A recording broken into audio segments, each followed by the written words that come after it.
Good morning friends. Morning yoga जिसमें सबसे प्रमुख है कपालभाति। मॉर्निंग एक्सरसाइज करने के बाद आराम से बैठ जाएं और पद्मासन की मुद्रा में बैठकर दोनों हाथों को ज्ञान मुद्रा में रखें और सांस को नाक से झटके से बाहर छोड़ना है और पेट पर जो स्ट्रोक पड़ता है उसे कहते हैं कपालभाति। नाभि के आसपास का पूरा क्षेत्र जिस पे आपका ये स्ट्रोक पड़ता है, इससे आपका पूरा बॉडी संतुलन बनता है और लगातार इसे करते रहने से हाई बीपी, शुगर जैसे रोग जड़ से ख़त्म हो जाते हैं। दूसरे नंबर पर आता है अनुलोम विलोम। ये दोनों योगा आप लगभग 20-20 मिनट करें, फिर समय के अनुसार आप अपना परिवर्तन भी कर सकते हैं। अनुलोम विलोम करते समय सबसे पहले दाईं नासिका को बंद करते हैं और बाएं से श्वास लेते हैं और फिर बाईं नाक बंद करके दाहिनी से छोड़ते हैं और दाहिनी से ही फिर सांस लेते हैं, फिर बाईं से छोड़ते हैं और बाईं से वापस लेते हैं। जिस नाक से सांस छोड़ी जाती है उसी नाक से श्वास ली जाती है। ये दोनों चंद्र नाड़ियाँ और सूर्य नाड़ियाँ हैं। चलिए अब इसके बाद हम बात करते हैं भ्रामरी। हाई बीपी के लिए ये बिल्कुल अमृत के समान है। इसमें सबसे पहले कानों को बंद करते हैं, आंखें बंद करते हैं, मस्तक पर 2 उंगलियां रखते हैं और जैसे भौंरा ये भौंरे की आवाज़ मुंह से निकलनी चाहिए, मुंह बंद रहना चाहिए, नाक से आवाज़ निकलती है।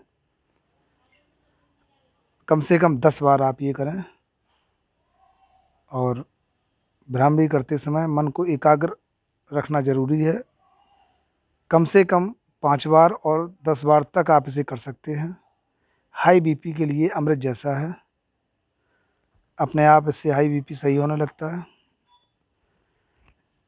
और भ्रामरी करने के बाद दोनों हाथों को हम आपस में मलते हैं और इन्हें अपनी आँखों से लगाते हैं। इससे आँखों की रोशनी में वृद्धि होती है। अब भ्रामरी के बाद हम करेंगे ओमकार का जाप। ये अत्यंत आवश्यक है।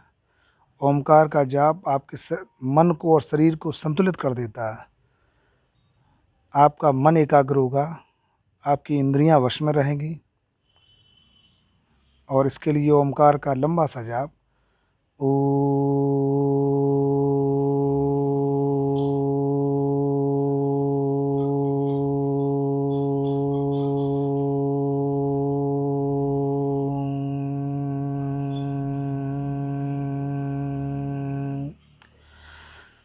यदि आप 1 मिनट कर रहे हैं तो 45 सेकंड आप करेंगे ओम का जाप और आखिरी के 15 सेकंड माँ का जाप करेंगे। ओम पूरा एक संपूर्ण होता है। चलिए अब इसके बाद हम बात करते हैं एक मंडूकासन। शुगर के लिए इस आसन से बेहतर कोई आसन नहीं है। इसमें दोनों अंगूठों को बंद करके नाभि के दोनों तरफ रखते हैं। सबसे पहले सांस छोड़ के पेट अंदर करते हैं और दोनों अंगूठों को नाभि के पास रखकर आगे की ओर झुकते हैं, सामने देखते हुए। पूरा दबाव नाभि के आसपास पड़ता है। ये सबसे बेहतर क्रिया है। शुगर बहुत जल्दी कंट्रोल में आता है। और इसके बाद अब हम बात करेंगे आसनों के राजा शीर्षासन की। यदि आप खुली जगह में नहीं कर सकते तो आप दीवार का सहारा ले सकते हैं। शीर्षासन करते समय थोड़ा समय का ध्यान रखें। 2 मिनट से अधिक देर तक मत करें। ज़्यादा देर तक करने से मिर्गी का दौरा जैसी दिक्कत भी आ सकती है। और शीर्षासन करते समय यदि आप अपनी आँखों को क्लॉकवाइज और एंटी क्लॉकवाइज घुमाते रहेंगे तो इससे आँखों का भी व्यायाम पूरा होता है और आँखों की रोशनी भी बढ़ती है। जैसे आपकी बॉडी फिट है, इसी तरह आपकी आँखें भी फिट हो जाती हैं। ब्लड सर्कुलेशन बहुत अच्छा रहता है। बाल झड़ने जैसी समस्या, आँखों से कम दिखने जैसी समस्या, एकाग्रता कम होना, ये सारी समस्याएं शीर्षासन ख़त्म कर देता है। आसनों का राजा ऐसे ऐसे ही नहीं कहा गया। चैनल को देखते रहिए, लाइक करें और सब्सक्राइब करें। धन्यवाद।